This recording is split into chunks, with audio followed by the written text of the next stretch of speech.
దేవుడు మనకు ఆయన మీద ఆధారపడడం నేర్పిస్తాడు, ఆయన యందు విశ్వాసం ఉంచడం నేర్పిస్తాడు, నీతిని నేర్పిస్తాడు, ప్రేమను నేర్పిస్తాడు. సో క్రైస్తవ జీవితంలో అనేకమైన పాఠాలు మనకు నేర్పిస్తాడు అని ఇక్కడ ఈ వచనంలో 144వ కీర్తన 1వ వచనంలో యుద్ధం చేయడం నేర్పిస్తాడంట, పోరాటం చేయడం నేర్పిస్తాడంట. యుద్ధం చేయడం నాకు ఇష్టం లేదు ప్రభువా, lord I really don't like to fight. చూడండి, కొంతమందికి యుద్ధ వాతావరణం అంటేనే ఇష్టం ఉండదు. అంటే I'm not talking about war, ఒక ఆర్మీలో ఉండి లేకపోతే ఒక దేశం ఇండియా పాకిస్తాన్ బార్డర్లో ఉండి పోరాటం అని చెప్పట్లేదు. కానీ ఒకవేళ ఇంట్లో ఒక చిన్న యుద్ధ వాతావరణం వచ్చింది అనుకోండి, భార్య భర్తలకు మధ్యలో ఒక చిన్న మాటల యుద్ధం, లేకపోతే బంధువులకు వీరికి మధ్యలో ఒక చిన్న మాటల యుద్ధం. కొన్నిసార్లు కొంతమంది పీస్ఫుల్ మెంటాలిటీ ఉండేవారికి అలా కూడా జరగకుండా ఉంటే బాగుండు కదా, అలాంటి కాన్ఫ్లిక్ట్స్ కూడా అవాయిడ్ చేస్తే బాగుండు అని అనిపిస్తూ ఉంటుంది. కానీ దేవుడు మనకు యుద్ధం చేయడం నేర్పిస్తాడు అనే మాట వాక్యంలో చదువుతున్నాం. పోరాటము నేర్పిస్తాడు. యుద్ధం చేయడం నేర్పించడం అంటే బూతులు తిట్టడం నేర్పిస్తాడనో, లేకపోతే ఇతరుల మీద కేకలు వేయడం నేర్పిస్తాడనో, ఇతరులకు అక్రమం అన్యాయం దౌర్జన్యం చేసి ఇతరుల మీద పెత్తనం చేయడం నేర్పిస్తాడనో కాదు. కానీ ఆధ్యాత్మిక జీవితంలో పోరాడడం దేవుడు మనకు నేర్పిస్తాడని ఈ వాక్యం ద్వారా మనం అర్థం చేసుకోవాలి. So whether you like it or not, నీకు ఇష్టమున్నా లేకపోయినా యేసుక్రీస్తు ప్రభు యొక్క బిడ్డగా నువ్వు అయిన తర్వాత కొన్ని యుద్ధాలు ఆధ్యాత్మిక జీవితంలో నీవు పోరాడాలి. ఒక మాటలో చెప్పాలంటే ఒక మ్యాండేటరీ సబ్జెక్ట్ అని మనం అనుకోవచ్చు.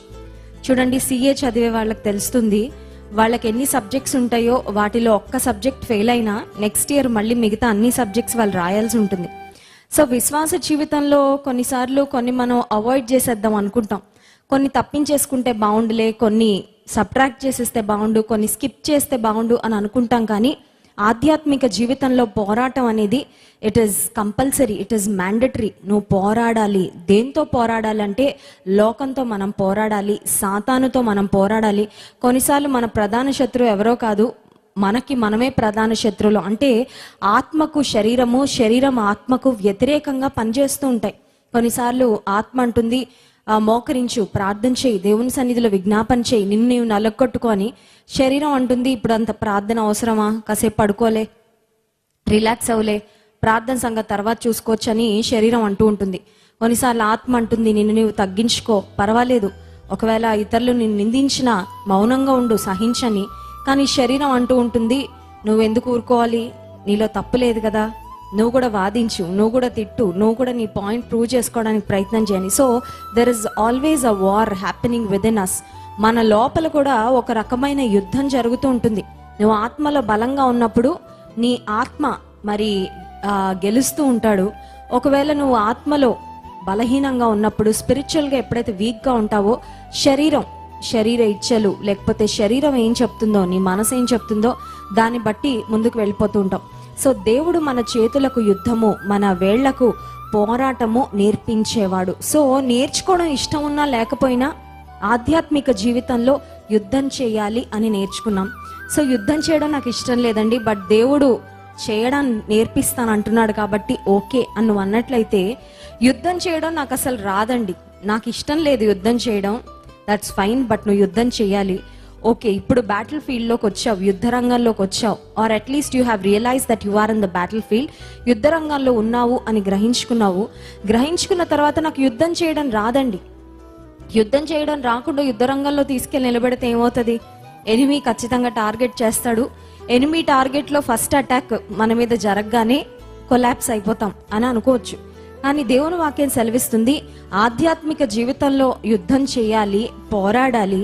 బట్ నువ్వు ఎలా పోరాడాలో, ఎలా యుద్ధం చేయాలో నీకు నేర్పించేవాడు దేవుడు. మన చేతులకు యుద్ధము, వేళ్లకు పోరాటము నేర్పువాడు అనే మాట దేవుని వాక్యంలో గమనిస్తున్నాం. ఆయన నా చేతులకు యుద్ధము, నా వేళ్లకు పోరాటము నేర్పించేవాడు. సో నేర్పించేవాడు దేవుడైతే నీకు బాగా నేర్పిస్తాడు. హల్లెలూయా.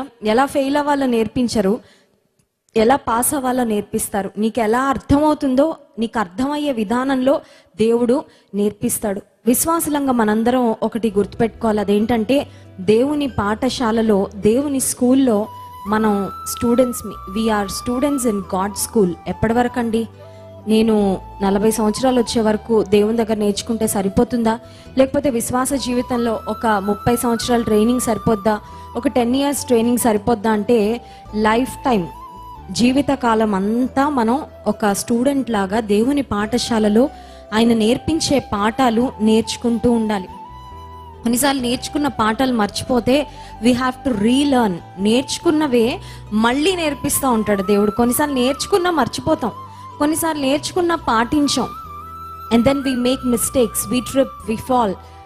అడుగులు తడబడతాయి, అప్పుడప్పుడు పడిపోతుంటాం. మళ్ళీ నిలబెడతాడు దేవుడు, మళ్ళీ నేర్పిస్తాడు. మళ్ళీ నేర్చుకున్న పాఠాలు మన జీవితంలో అప్లై చేస్తూ ముందుకు వెళ్ళడానికి దేవుడు సహాయం చేస్తూ ఉంటారు. సో విశ్వాస జీవితంలో యుద్ధము చేయాలి. విశ్వాస జీవితము ఒక యుద్ధరంగం లాంటిది. ఎవరితో యుద్ధం చేస్తున్నామంటే లోకంతో యుద్ధం చేస్తున్నాం, సాతానుతో యుద్ధం చేస్తున్నాం. కొన్నిసార్లు మన స్వంత శరీరముతో, శరీరేచ్ఛలతో మనం యుద్ధం చేయాల్సి వస్తూ ఉంటుంది. అయితే యుద్ధం చేయడం నాకు ఎవరు నేర్పిస్తారు అని ఆలోచన చేస్తే దేవుడు మన ట్రైనర్. హల్లెలూయా, దేవుడు నేర్పిస్తాడండి. And remember that God is a very patient trainer. ఆయన చాలా ఓర్పుగా నేర్పిస్తాడు. కొన్నిసార్లు పిల్లలకి పాఠాలు చెప్పేటప్పుడు వాళ్ళు క్విక్గా నేర్చుకోకపోతే, క్విక్గా గ్రాస్ప్ చేయకపోతే, కాన్సన్ట్రేట్ చేయకపోతే టీచర్ పేషెన్స్ లూజ్ అయిపోతూ ఉంటారు. ఇంకెన్నిసార్లు నేర్పించాలి? ఈ మొద్దుబుర్రకు ఎప్పుడు అర్థమవుతుంది, ఎలా చెప్తే అర్థమవుతుంది అని ఒకవేళ ఈ లోక సంబంధమైన టీచర్స్, ఒకవేళ స్కూల్స్లో ఉన్న, కాలేజెస్లో ఉన్న లెక్చరర్స్, ఫ్యాకల్టీ ఇంపేషెంట్గా ఫీల్ అవుతారేమో. కానీ దేవుడు పాఠాలు ఎంత బాగా నేర్పిస్తాడంటే ఒక్కొక్కరికి తగినట్లుగా, మనకి ఎలా నేర్పిస్తే మనం నేర్చుకుంటామో, మనకి ఎలా నేర్పిస్తే అర్థమవుతుందో, మనం ఎలా నేర్పిస్తే బాగా మనం యుద్ధంలో పోరాడగలమో దానికి తగినట్లుగా దేవుడు మనకు నేర్పిస్తాడు. సరే, విశ్వాస జీవితం యుద్ధరంగంలో ఉన్నాము. దేవుడు యుద్ధం చేయడం నేర్పించాడు. ఎంత నేర్పించినా అక్కడ మళ్ళీ పర్ఫామ్ చేయాల్సింది మనమే కదా. దేవుడు వచ్చి అఫ్ కోర్స్ కొన్నిసార్లు మన పక్షంగా దేవుడు యుద్ధం చేస్తాడు. యెహోవా కలుగచేయు రక్షణను ఊరక నిలిచుండి చూడుడి అనే మాట వాక్యంలో ఉంది. సో కొన్నిసార్లు all we have to do is just trust in him and rest on him. కొన్నిసార్లు విశ్వాస జీవితంలో కేవలం దేవుని మీద నమ్మకం ఉంచి మౌనంగా ఉండాలంతే. నిలబడి చూడాలి విశ్వాసంతో. దేవుడు నా జీవితంలో ఎదురవుతున్న ఈ పోరాటాన్ని ఎలా పోరాడతాడో, దేవుడు ఎలా కార్యం చేస్తారో అని ఊరక నిలుచుండి విశ్వాసంతో కనిపెట్టాలి కొన్నిసార్లు. బట్ అన్నిసార్లు ఊరక నిలుచుండి చూస్తానంటే కుదరదు. అర్థమవుతుందండి? అన్నిసార్లు ఊరక నిలుచుండి చూస్తే కుదరదు. కొన్నిసార్లు నువ్వు చేయాల్సినవి నువ్వు చేయాలి, నువ్వు పోరాడవలసినవి నువ్వు పోరాడాలి, నీవు వేయవలసిన అడుగులు నువ్వు వేయాలి, కొన్ని విషయాల నుండి నువ్వు పారిపోవాలి. సో అటువంటి సమయంలో మరి నాకు సామర్థ్యం ఎక్కడి నుండి వస్తుందండి? ట్రైనింగ్ అయితే బాగా జరిగింది, బ్రెయిన్లో హెడ్ నాలెడ్జ్ అయితే చాలా ఉంది, చాలా నేర్చుకున్నాను, చాలా ప్రసంగాలు విన్నాను.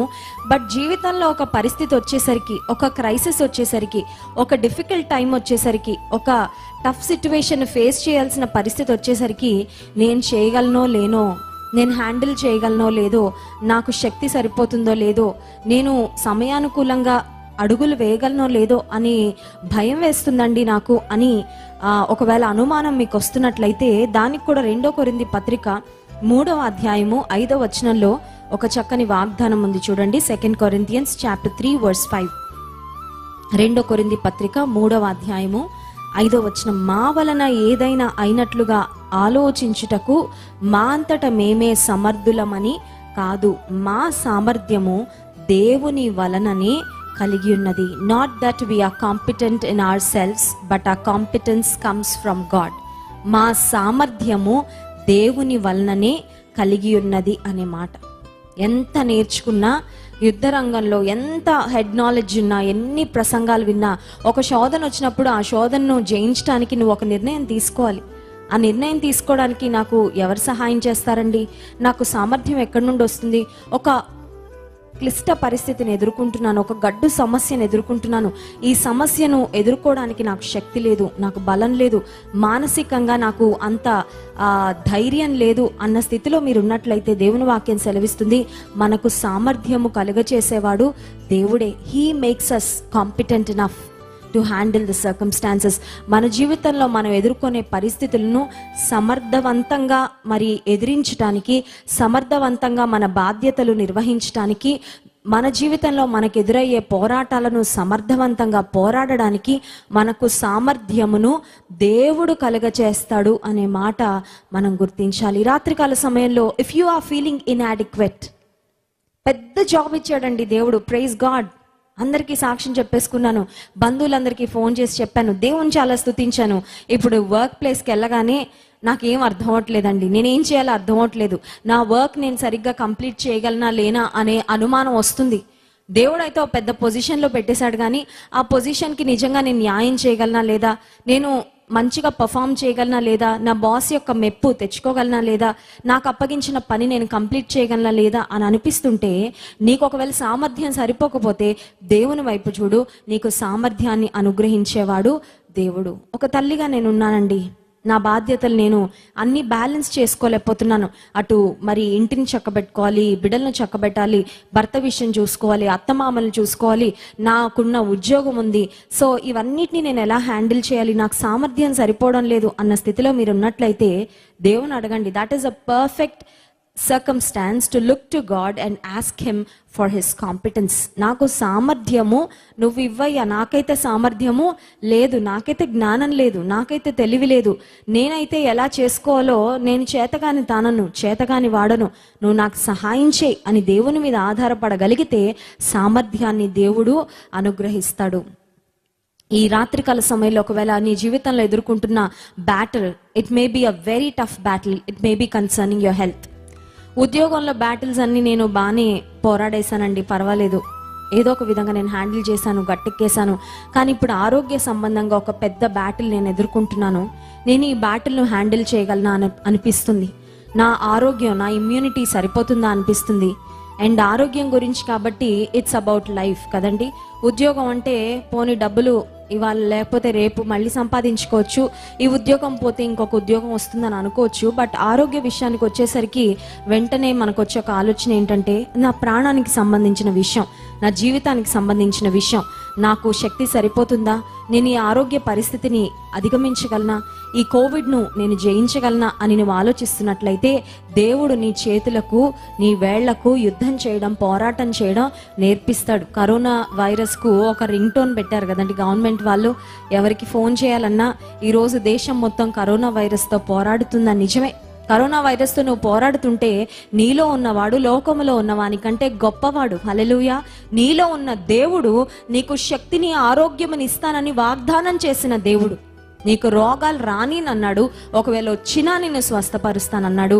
ఆయన నీ కొరకు సిలువలో పొందిన దెబ్బల ద్వారా స్వస్థతను అనుగ్రహిస్తానని వాగ్దానం చేశాడు. ఈ రాత్రికాల సమయంలో భయంతో నీవు బాధపడుతున్నట్లయితే, కలవరము నీ మనసులో గూడు కట్టుకొని ఉన్నట్లయితే, ఈ ఆరోగ్య పరిస్థితిని నేను ఎదిరించగలనా, ఈ యుద్ధంలో నేను పోరాడతానా లేకపోతే అలసిపోతానా, ఓడిపోతానా అనే అనుమానం నీకున్నట్లయితే దేవుని యందు విశ్వాసం ఉంచు. He will help you to fight the good fight. అది స్పిరిచువల్ లైఫ్లో నువ్వు ఎదుర్కొనే శోధనైనా, ఒకవేళ ఆరోగ్య సంబంధంగా నీవు ఎదుర్కొంటున్న సవాలైనా, దేవుడు ఖచ్చితంగా నీతో ఉండి, నీలో ఉండి నీకు సహాయం చేసి, నీకు సామర్థ్యం ఇచ్చి, సమయానుకూలమైన ఆలోచనలు ఇచ్చి, సమయానుకూలమైన సహాయమును నీకు అందించి తప్పకుండా నీకు జయాన్ని అనుగ్రహిస్తాడు. ఈ రాత్రికాల సమయంలో ఎటువంటి అనుమానానికి నీ మనసులో చోటివ్వకు, ఎటువంటి బలహీనమైన ఆలోచనలు నీ మనసులో రానివ్వకు. వస్తాయి కొన్నిసార్లు, but you have to push them away. ఆ ఆలోచనలన్నీ ఒకసారి మనసులో ఉండి మూలకు తోసేసి బయటకు పంపించేసి, విశ్వాసంతో కూడిన మాటలు నీలో నీవు చెప్పుకుంటూ, విశ్వాసంతో నీ మనసును నీవు నింపుకుంటూ ఉన్నప్పుడు దేవుడు నీకు తప్పకుండా సహాయం చేస్తాడు, జయమిస్తాడు. అట్టి కృప ఈ రాత్రికాల సమయంలో దేవుని ప్రజలైన మనందరికీ దేవుడు అనుగ్రహించును గాక.